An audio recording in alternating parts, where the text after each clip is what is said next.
So why is your forecasting accuracy terrible? In this video, we're going to unpack why, as well as the solution for how you can make it best in class moving forward. Let's go. So why is your forecasting accuracy terrible? So this is going to be quite a detailed walkthrough, so please pay attention, take notes, rewatch it again if you need to, and feel free to reach out if you've got any questions.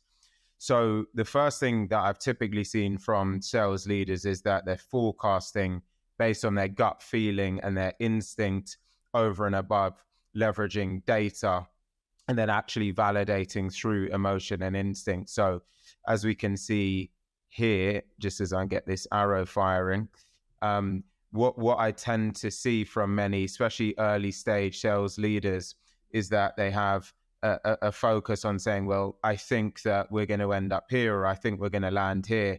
And then once they start to get challenged around that, they don't actually have any data or meaningful rationale to actually validate their forecast in the first place. And so through all of that, it's really important to always lead with data first and then validate through your emotion and through your instinct. The next point on that is the fact that experience actually feeds your instinct. And so if you're an early in career sales manager or sales leader and you're leaning on your gut feeling, your instinct, your intuition, thinking about maybe when you were a rep and you were forecasting at that time, it's not good enough. You need to be able to have had some time and some tenure as a sales leader to start to understand more about the ebb and the flow of your team, how they roll up their forecast to you, and all of the other nuances that go into a forecast before you can solely rely on your instinct. You've got to get experience. You've got to get some reps for that to happen first and foremost. The next point is that you're leveraging the wrong data sets. And so there's a difference between what we would describe as leading indicators versus lagging indicators. And it's important to understand the difference between the two. A leading indicator is something that helps you predict where you're going to land moving forward, whereas a lagging indicator is something that is basically a historic metric. So, for example, previous win rates or previous close rates. And you've got to understand the difference between the two. So when you're thinking about your forecast, you have a better understanding around where you're going to land based on the difference between a leading indicator versus a lagging indicator. So I want to give you a quick example there. If you looked at a forecast, or I've heard some people forecast and say, well, we've got $1 million in pipeline. Our closing ratio last month or last quarter was 25%. So we're going to deliver 250,000.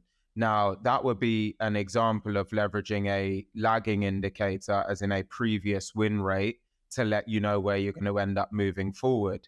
But there's a number of other things that really you would want to consider depending on the nature of whatever solution it is that you sell and the average time to close for that solution.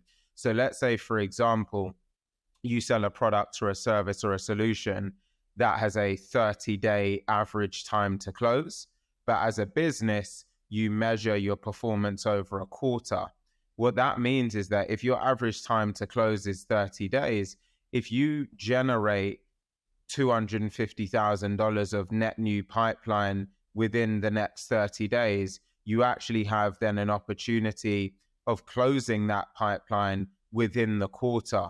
Versus if you're talking about an enterprise deal, maybe it's that same value, $250,000, but the average time to close might be 1 year.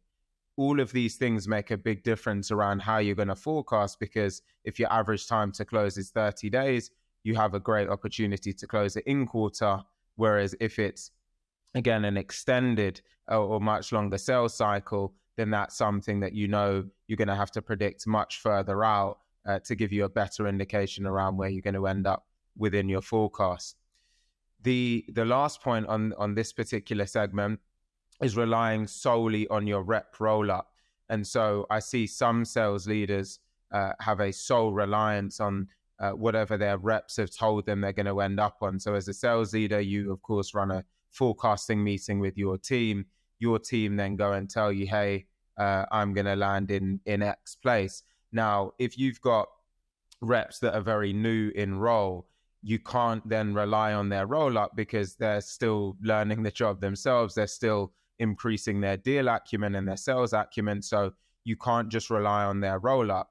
Whereas if you've got more tenured reps, maybe enterprise reps or reps that have been in the field for much longer, you can likely have slightly better reliance on their rep roll up because they've just got more reps. They've been doing the job for a longer period of time, and you'd like to correlate that extensive experience with likely improved forecasting accuracy, although you can't just take that verbatim. You've still got to run your checks and balances.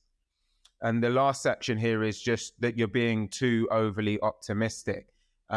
You've got to remember that being accurate always trumps being overly optimistic, and over delivering is always better than under delivering. And so if you're ever on the fence and you've done your maths and you've got a number in mind, always remember that the first thing you want to be is accurate, not just optimistic because it feels good to be optimistic. You want to be accurate. That's always the focus.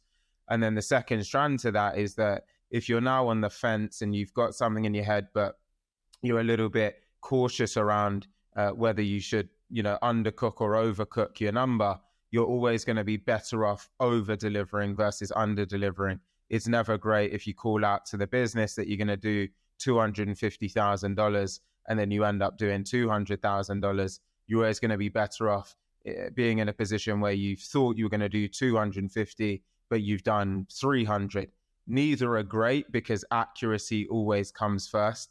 A business cannot sustainably scale if you're letting them know that you're going to do $250,000 and then you're always doing 300.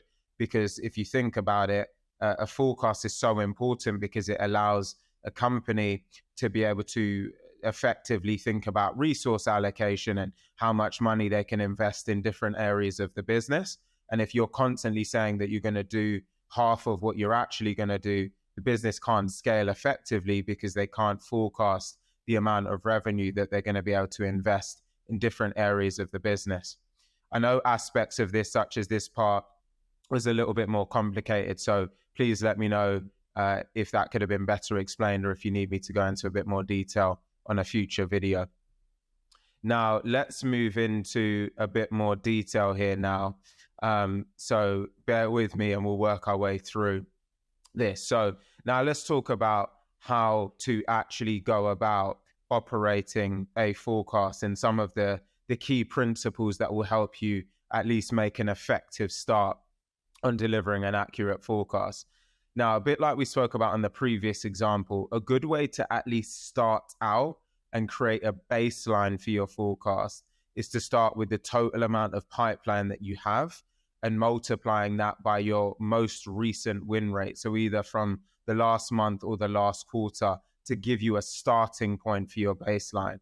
So as an example, if your current pipeline and run rate is $1 million and your win rate last quarter or last month was 25%, that would give you $250,000 as a baseline for your forecast. So really a starting point. Some of you might not actually have any pipeline at the moment, or you've got a brand new team. Then what you want to lead on is what we describe as your leading indicator. So how your pipeline generation, PG stands for pipeline generation, is pacing at the moment. So how much pipeline, new deals, new opportunities are you generating every single week at the moment? And then you can leverage that as you go through this same kind of mass equation if you have no pipeline at the moment. So you can make an assumption that if you're generating $100,000 in pipeline every week, by the end of the month, you'd then expect to have $400,000 in pipeline. And then you can use that. If you also don't have a historic win rate, just take a conservative view of 20%. So an estimation that you'll close 1 in 5 deals. And so you can combine that PG pacing with the 20% as a conservative view to at least allow you to run some initial maths. But we're going to leverage this example here as we move through. The next section are then your key considerations. So we've done our maths, we've got some initial data. We've then got to think about what are some of our key considerations that will go into my forecast. Now, some of those things will be, of course, your team roll up. So let's just say, for example purposes, you've got 6 reps on your team. What are they rolling up to you? What is their forecasting to you? Ultimately, they have proximity to their deals. So I'd be thinking about, are these tenured reps? Are these green reps? Are they new in career, or are they experienced? How much can I rely on the numbers that they've rolled up to me? How clear is their rationale for the numbers that they're presenting to me? And these are all of the things that would be going through my mind. The next strand to this is, how mature is the pipeline that you have? So if you've got $1 million in pipeline, how mature is that pipeline? Is it all at discovery stage, which is really the first stage of any software sales deal? Or actually is most of that $1 million 75% of the way through the cycle? Is most of it at negotiation stage, for example, or even further along? All of that would be some of my key considerations as to how accurate and how confident I could feel around where I'm going to land. One of the other things is, do we have defined close plans for all of our deals? Do we have clear line of sight to how we're actually going to win and how we're actually going to get to the point of a signature? Do the timelines in that close plan actually align with the forecast itself? All of these things are key considerations. And what you start to notice is this is where you combine data with actually logic, rationale, and a level of emotion. And it's when you bring those two worlds together that you start to really get a strong semblance of an effective forecast. So as you can see here, what we're really trying to do with our forecast is combine data with logic. So we've taken this baseline that we've got here. We've then looked at a number of key considerations that we have. So for example, if you've got an early in career team, alongside the fact that the economic conditions are turbulent right now, you might then say, right, I'm going to actually reduce my forecast number by another 5% to be considerate of those factors. You then want to clearly articulate that position in detail within your CRM notes to let your leadership team know both your maths, so your data, and also your logic for how you got there. So an example of what this could look like within your CRM is going back to this example here. I've got $1 million in pipeline. My win rate from last quarter was 25%. That takes me to $250,000 forecasted. I'm then going to subtract an additional 5% based on the following factors. One is lack of deal maturity, because 60% of my pipeline is at discovery stage. The second thing is the macroeconomic conditions continuing to provide a level of instability, which we can't fully account for. It might mean that we're going to get to negotiation stage and we lose 1 or 2 deals. I've also got a team where I'm ramping up 3 of the 6 of my salespeople. So there's a level of concern around the fact that they're still on a journey of refining their sales acumen. But then I've got 3 of 6 sellers who are experienced, have had great forecasting accuracy in the past. That now takes me down to 237,500 forecasted when I reduce another 5% from this $250,000. Also, remember that typically in any company forecast, you're going to have 3 numbers to provide. You're going to have your commit, which is where you're telling a business, this is exactly where I'm going to land, and I'm 90 to 95% confident that I'm going to land in this place, and these are my reasons. You then have a best case, which is typically where you're about 70 to 75% plus confident around where you're going to land. And again, you provide your reasons for why you're going to land there, but you're baking in a level of caution in that number. You've got kind of 20, 25% wiggle room to say, as much as I think if everything went in our sale, we can land at this number. Here are the risks. Here are the reasons why there's that risk. And then you'd have a worst case number. And this is where you would say, if everything went completely against me, this is where I'm going to land and why. So for example purposes on where we are here, that 237,500 might be your commit number based on the rationale that you have and based on the various factors that we've spoken about. But then you're going to have a best case number, which is maybe 10% reduction on your commit number. And then you might have a worst case, which is a 25% reduction on your commit number. And all of these will be more and more considerate of various different factors which will play into it. So your worst case number might be really considerate of all of these types of things: the macroeconomic, the team immaturity, potential risk of attrition, a number of different things like that. And so it gives you this opportunity to create 3 different numbers: one which you have razor confidence in, one which has a level of baked in caution, and then a third number which is, if everything goes against me, this is where I expect to land.